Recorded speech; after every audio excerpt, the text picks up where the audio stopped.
last one. Remix. DB, Diaz Brothers, Flow Rider, Whole Boy, Pitbull, Lip a Lot, DJ Loud. So after you experience the weather, we would like to give you some very vital information regarding today's news. Very vital. We have a top leading story today brought to us from New York, where there is an ongoing case Regarding 12 jurors, and they recently investigated a case where a young boy stabbed his father in an apartment room. I forgot. Your name is Sam. Good afternoon, this is Sam from Mrs. Tilley's room. I'm here with a special guest, Michaela, who's an insider on the case that just happened this afternoon. I'm gonna go get some coffee. Hi, Michaela. Hey. So, we're looking for any deep information regarding the case about the boy who allegedly stabbed his father. I was there. So, can you give us the inside scoop on what jurors had the most to say and which were more just going with the flow? You bet I can. So for starters, do you know the outcome of the trial yet? Yes, I actually do. And the boy was ruled not guilty. I'm sorry, Why don't you just kill me? This is important. Hello? This is important. It's regarding the case. Top news. He was not guilty. Not guilty. All right. From reasonable doubt. 12 votes. 12 votes. It was unanimous. Not guilty. Not in the beginning. But the real question is, was he guilty? What's your views on this? After hearing the facts and seeing through the case, do you think he's guilty or not guilty? I personally am very confused. I'm very glad that I was not one of the 12 angry men. I would not have been able to handle the pressure. I would have probably just sat there and ruled with whoever had the most votes. If they were like, oh yeah, he's not guilty, I would be like, yeah, he's not. And it was quite the scene outside the courthouse. Mobs. Many angry protesters supporting both ways. Throwing tomatoes at the wall of the courthouse. Yes. Moving along, juror number 8 was quite the character and had one of the most says in this case. What can you tell us about number 8? He, through the beginning, he didn't exactly not agree with the case or think that the person was not guilty. He just wanted to listen to the facts. And I think that if it wasn't for number 8, that boy may not be alive today. But do you think that what was another top juror in your opinion that had a huge say? What was so important about number 3? He seemed to have an attitude. He had issues admitting defeat. And I think that eventually he was able to overcome his fear of denial and admit the truth. Wow, that's deep thinking.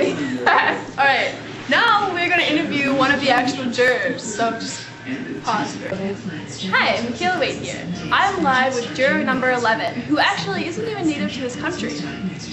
So, next, Million, Colby, what were your feelings and how did you feel being at the trial? I was very scared. Okay. What persuaded you to believe that he was not guilty? When the facts came out, there was no way he was guilty. Okay. Final question. Do you personally believe that the outcome was correct and everything happened that it should have been? Yes, I certainly do. After that exciting interview, I was wondering, Sam, how do you feel about the answers that he gave? Being just one juror, I think he's just a small part of the case, and if that's truly how many of them feel, then the right decision was made by voting not guilty. But I wonder if any of them wonder, especially juror number 3, if maybe that guy actually should be dead. I don't think the case will ever really truly be closed. There's so many questions that were found unanswered, and certainly the family of the victim will have those questions remaining for a long time. Even though the son was the one who, oh wait, Allegedly. Allegedly. I wonder if they're going to find out who actually did stab him. I think that's a great question that hopefully the police will be able to find out.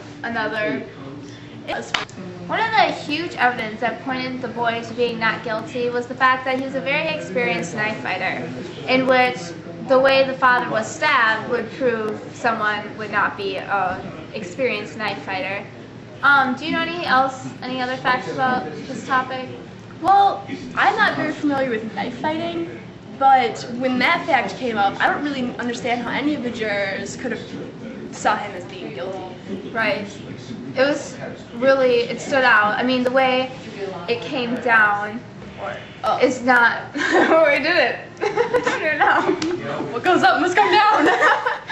Anyway, the knife was also not one of a kind. There was a store different from the one the boys said that he was at earlier that day, which sells the exact same switchblade in which was the murder weapon, which could lead to any possible number of suspects in this case. Yeah, so do you think that his life is even more traumatized now and maybe he is going to make some bad decisions to kill someone else? If he really truly was not guilty, this case definitely had a horrible effect on him. If he was guilty, on the other hand, maybe he might, or he probably will have issues later on. Hopefully no one else will get hurt. That's very upsetting. But anyway, thank you very much for tuning in to Mrs. Tilley's Classroom News. We're Sam and Michaela, and we're out.